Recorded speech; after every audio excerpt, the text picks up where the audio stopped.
Halo, Fufu Fafa. Udah dapat gunting belum?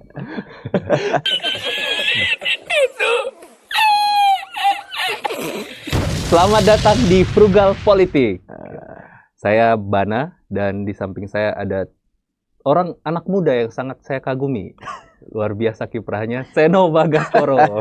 Halo Mas Ban, terima kasih. Selamat datang. Saya lebih kagum sama seorang tokoh jurnalistik yang namanya Arlian Buana. Makanya waktu saya diundang ke sini, ini kehormatan besar. Saya bisa datang ke sini itu, saya spill teman-teman. Ini idola saya. Baru mulai udah diumbang-umbang ini ya kan. Gimana Sen? Kesibukan sejauh ini? Ya asik lah ya. Artinya kan aku sebenarnya secara formal itu ditugaskan untuk ikut serta membersamai Bu Risma di Jawa Timur dalam konteks Pilgub. Tetapi juga kan di waktu yang sama juga banyak juga penugasan menjadi juru bicara di Jakarta otomatis kan. Ya kayak ngobrol gini aku harus ke Jakarta. Nah, jadi ya mondar-mandir situ sih mayoritas. Nah, aku memperhatikan memang setelah Pilpres kamu memang banyak menjadi juru bicara PDIP. Iya.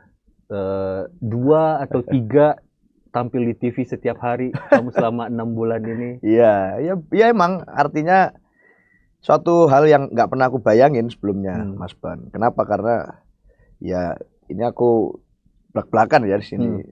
PDI Perjuangan itu partai besar di Surabaya, apalagi gitu. Sejak reformasi sampai hari ini wali kotanya selalu PDI. Aku besar di Surabaya, dan aku merasa dan melihat ini partai besar sekali sebagai orang Surabaya, orang daerah gitu ya dulu. Ini partai gede dan aku tahu kualitas dan tokoh-tokohnya. Terus sekarang diberi kepercayaan, penugasan jadi juru bicara partai, itu masih nggak terbayang itu. Mungkin buat teman-teman di Jakarta suatu hal yang mungkin ya biasa gitu ya. Tapi buat aku sebagai secara personal itu, buat aku masih ini kehormatan yang gede banget. Makanya aku agak serius juga kadang-kadang kalau di luar kan nggak serius. Kalau di sini serius. Enggak, ini aku tadinya maunya ngobrol santai dulu, ngobrolin keseharian. Kamu langsung serius deh ngomongin partai. Ya itu pembukaannya masalah itu ya. Iya enggak. Tadi aku belum selesai ngomong. Iya. Pertanyaannya bukan itu sebenarnya. Apa pertanyaannya? Kamu bisa 5 kali tampil di TV sehari. Kamu sempat pacaran gak sih? Ya masih lah. Artinya sempat pacaran ya. Harus sempat gitu. Apapun lah ya. Jadi anak muda itu ya kita jalanin lah. Jadi anak muda tetap anak muda. Cuman kan cara orang mengolah adrenalin itu kan macam-macam. Cara aku ya begini. Itu yang adrenalinmu selalu naik ya. Termasuk podcast gimana begini. Pak, tiap hari kita harus kadang ke media melayani teman-teman, itu kan juga adrenalin naik Pak. Maksudnya dinamika politik selalu berkembang. Ya pasti itu salah satu cara. Orang bisa cari cara macam-macam untuk naikkan adrenalin. Dan caraku begini.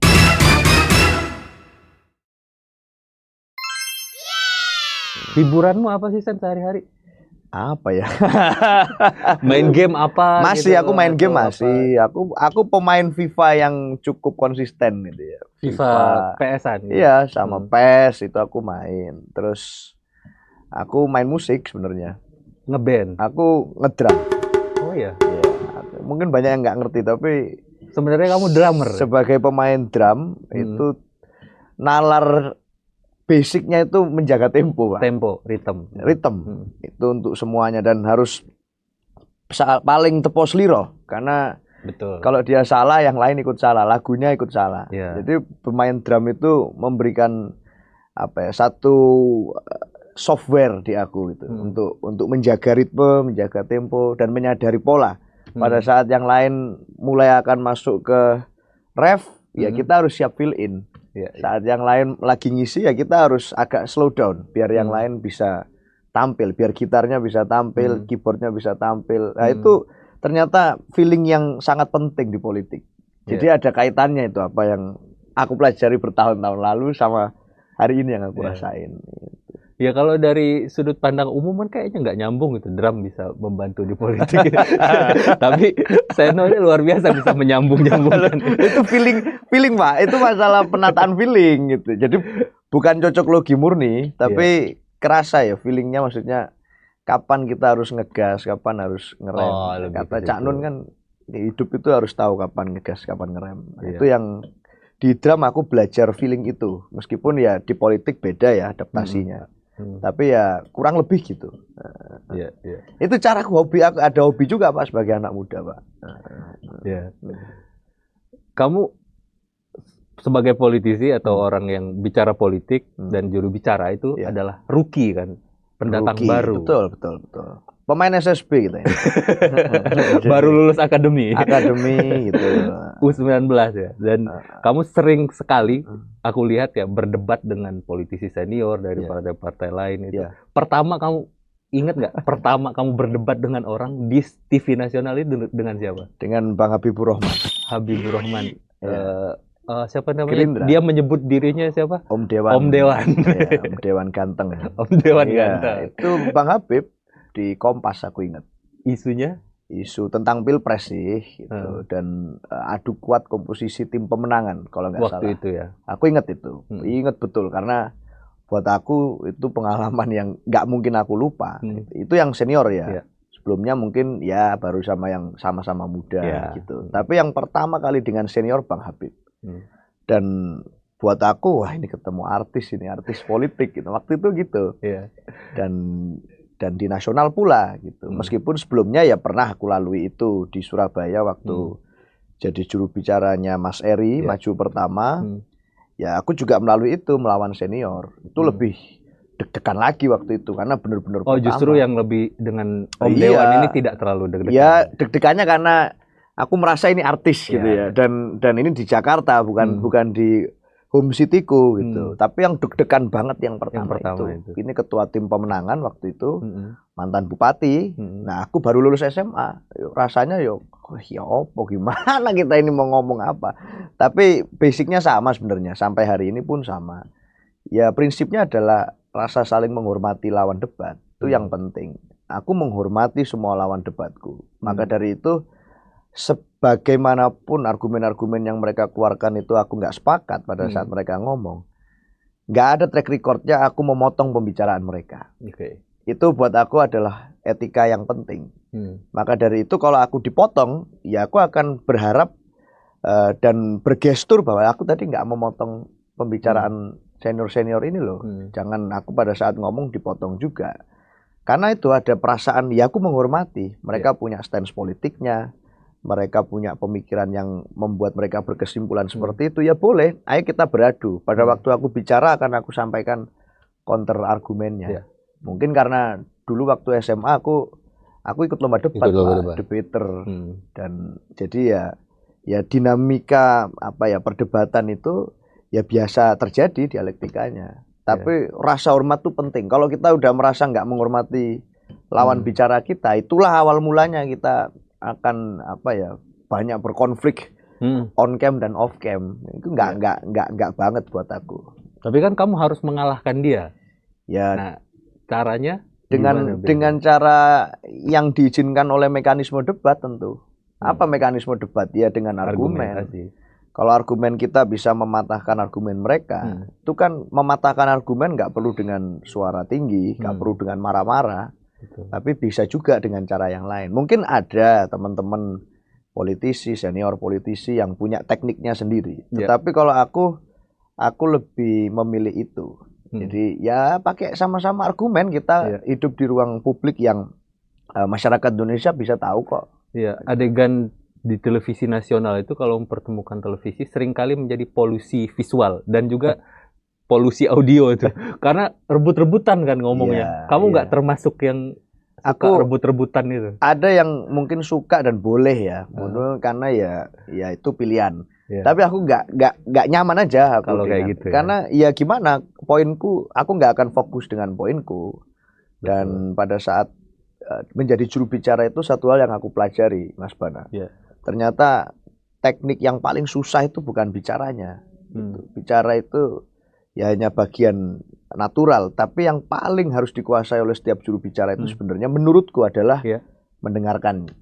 Justru bukan bicaranya. Bukan bicaranya. Apa yang mereka omong, pertanyaan presenter ini apa, konteks suasananya ini kayak apa. Itu yang lebih susah, Pak. Karena kalau kita bicara ya bicara-bicara aja, jadi politisi harus bisa bicara. Tapi yang susah adalah bisa mendengarkan. Buat aku pribadi, pengalamanku mungkin belum banyak dibandingkan yang lain. Tapi 1 tahun lebih ini ya lumayan juga sih aku merasakan berbagai situasi perbincangan publik. Dan mendengarkan itu tidak mudah. Ada adegan lucu tuh yang sering sampai sekarang masih sering beredar di TikTok itu yang kalau ada gimana? Nggak ada gimana? Nggak ada. Kalau ada nggak ada. Karena Bang Adian dan Om Dewan. Ya karena mungkin mereka di DPR juga dekat ya, artinya ada relasi panjang juga di DPR yang mereka kenal secara personal. Nah, ini pertanyaan selanjutnya. Setelah debat itu, bagaimana sih hubungannya di belakang itu, obrolannya gimana? Apakah masih tetap memanas? Kan kalau kemarin ada Sylvester sama Rocky Gerung, katanya di belakang Bang Ciko ada adu mulut lagi. Sebagainya. Kalau kamu gimana tuh? Ya, apa ya? Apapun, siapapun yang tampil di TV, perannya apapun, buat aku, yaitu manusia semua. Itu ya nggak bisa kita membayangkan bahwa politisi itu bukan manusia tontonan, enggak juga, mereka juga manusia, kita juga manusia. Artinya saat di belakang layar dan kita punya hubungan yang baik, itu bukan sesuatu yang salah kok. Dan sejauh ini aku merasa hubunganku dengan banyak teman-teman politisi lintas partai, lintas kepentingan, termasuk akademisi, narasumber-narasumber yang lain. Itu ya sangat baik, gitu. Kita berinteraksi dengan sangat baik dan kita sadar bahwa posisi politik kita boleh beda dan kita boleh berdebat, ada arenanya itu untuk kita, ringnya ya di TV-TV, di media-media. Tetapi untuk apa itu mencederai hubungan antar personal kita, itu yang kita rasakan selama ini gitu. Kalau kemudian ada yang terpancing emosinya dan setelah acara masih tetap, ya kembali lagi, karena itu kita semua juga manusia, nggak bisa kita nyalahkan, nggak terpancing, gimana kan situasinya panas. Apalagi Mas Ciko udah jelaskan kan kenapa dia kemarin sampai begitu, karena merasa terganggu kan dengan ngapain sih ini kok bertengkar terus, mengganggu narsum yang lain kan. Itu ada begitu-begitunya. Jadi mencoba memahami politisi juga manusia itu memudahkanku lah untuk memahami di depan dan di belakang layar. Jadi Seno mod jubir PDIP-nya ini banget kalau disebut temannya Bang Ciko Hakim. Ya gitu, diklarifikasi langsung sama dia. Ini kerja sama tim ya. Iyalah, ya harus gitu dong. Pertanyaanku gini sih, Sen. Usiamu tuh kan masih sangat muda, 23, 24 sekarang? 23. Dan kalau nggak salah 23. Dan kamu punya kematangan, kedewasaan untuk itu. Bahkan banyak polisi. Kenapa aku bilang itu? Karena politisi tua pun banyak yang tidak punya kedewasaan itu. Yang ya udah kalau lawan politik ya udah kita musuhan aja. Ada bapernya dan segala macam. Menurutmu kamu dapetin kedewasaan itu dari mana? Nggak tahu ya. Apa dari drum tadi? Ya semua pengalaman subjektif orang itu menjadi akumulasi hanya karakter orang itu jadi kayak apa. Dan buat aku sampai di titik ini aja, buat aku ini udah satu kehormatan gede gitu loh. Dan aku menghargai semua orang juga punya prosesnya masing-masing. Itu pikiranku lah. Itu pikiranku. Sehingga ya untuk apa gitu aku harus bermusuhan dengan orang. Ya di dalam demokrasi itu kan wajar orang malah boleh beda pikiran, orang bisa bertarung, berdebat terkait perbedaan politik itu. Tetapi ya selama kita menyadari bahwa aturan mainnya begitu, ya kita main aja. ikut aja kita dengan mekanisme demokrasi yang disediakan. Iya. Tapi kan ngapain harus bermusuhan? Sebenarnya akan lebih cocok kalau podcast ini jadi podcast di end game-nya Gita Wirjawan. Di awal aku minta kamu cerita masa kecilmu dulu. Jadi aku tahu, oh masa kecilmu begini, kenapa kamu sekarang jadi begini. Tapi kan nggak ada waktunya. Panjang banget kalau kayak gitu. Ya itu, Pak. Tapi ini sisi yang aku jarang ngomong loh sebagai juru bicara as a person kan. Iya. Gitu. Dan sekarang buat teman-teman penonton, Seno masih kuliah? Iya masih. Udah nyusun skripsi? Lagi nyusun skripsi. Tentang apa Sen? Kalau boleh dibuka? Iya. Kalau nggak boleh nggak apa-apa. Boleh. Tapi ya aku terbuka aja ngapain.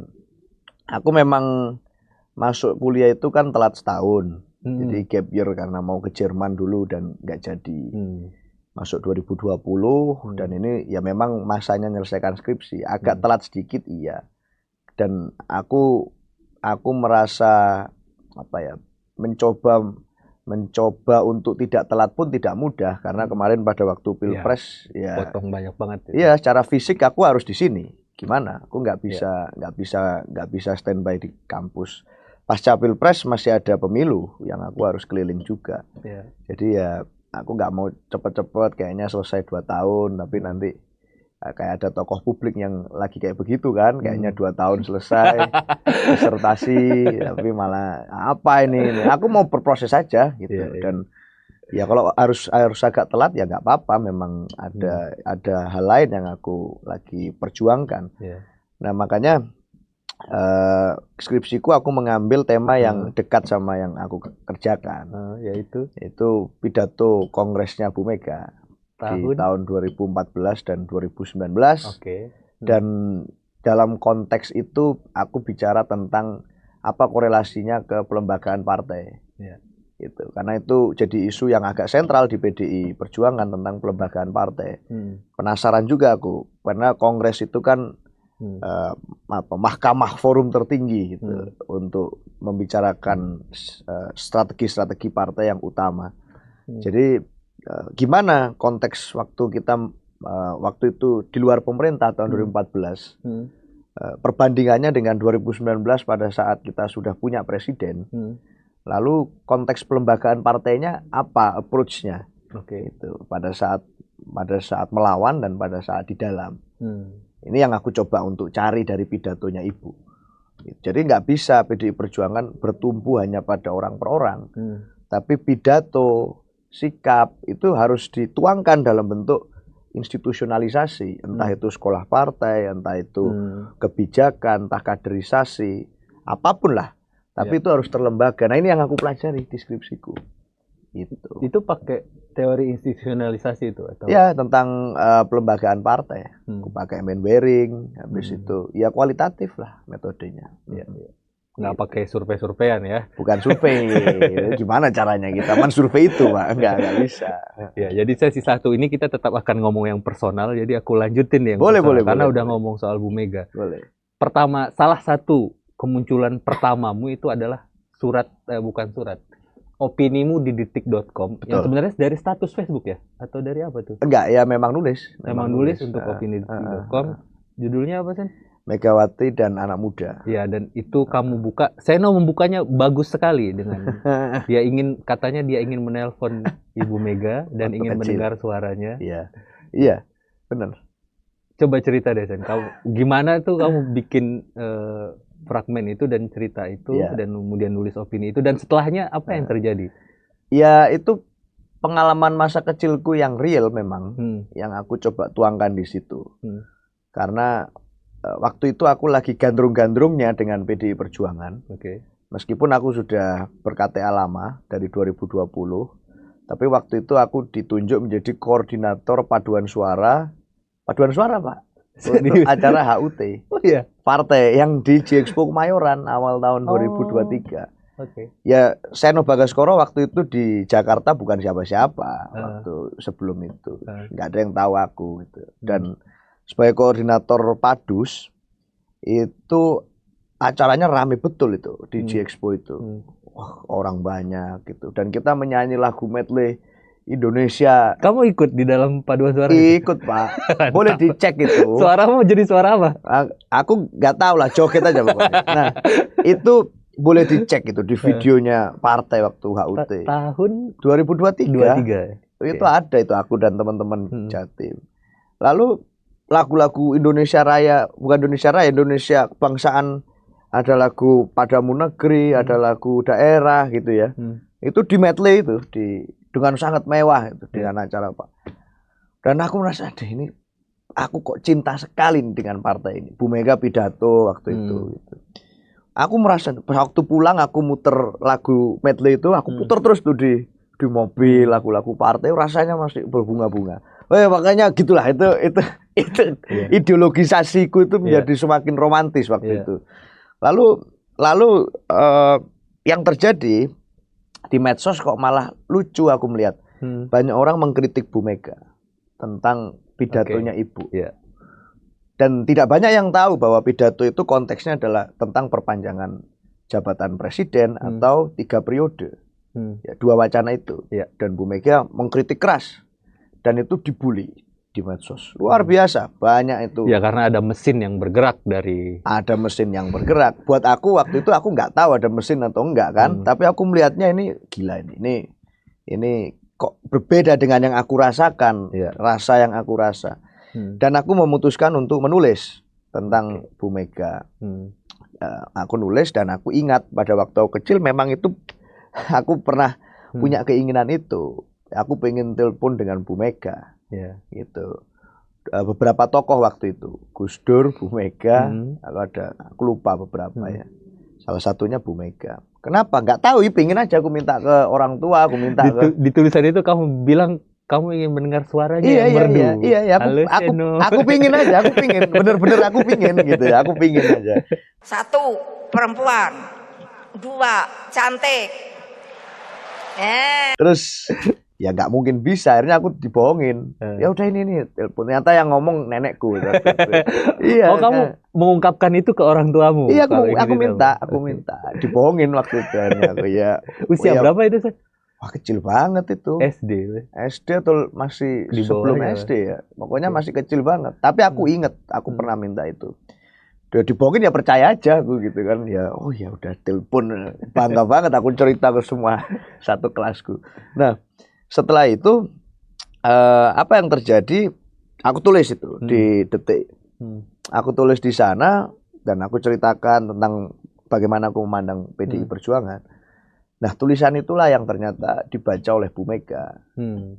Dan ternyata dibaca langsung. Dibaca. Lalu pada waktu acara Harlah NU yang ke 100 tahun di Jawa, di Sidoarjo, otomatis harus transit di Surabaya, Bu Mega. Waktu itulah aku bertemu dengan beberapa tokoh PDI Perjuangan dan mereka bilang bahwa Bu Mega ingin bertemu besok di bandara sebelum kembali ke Jakarta. Ya, aku datang ke sana, ketemu Bu Mega dan aku bawa buku Sarinah itu. Aku ingat dari kakekku aku bawa. Aku minta tanda tangannya ibu di sana. Ngobrol setengah jam, hampir 1 jam, dan tidak ada obrolan politik sama sekali tentang pandangan ibu tentang anak muda, bagaimana tentang bangsa dan negara. Dan pesan ibu aku ingat betul. Yang aku ingat adalah ibu minta ke aku untuk banyak bercerita ke anak-anak muda yang lain dan ngajak mereka untuk pahami Indonesia seperti aku memahami Indonesia. Bercerita tentang itu. Hanya itu. Dan nggak ada yang lain.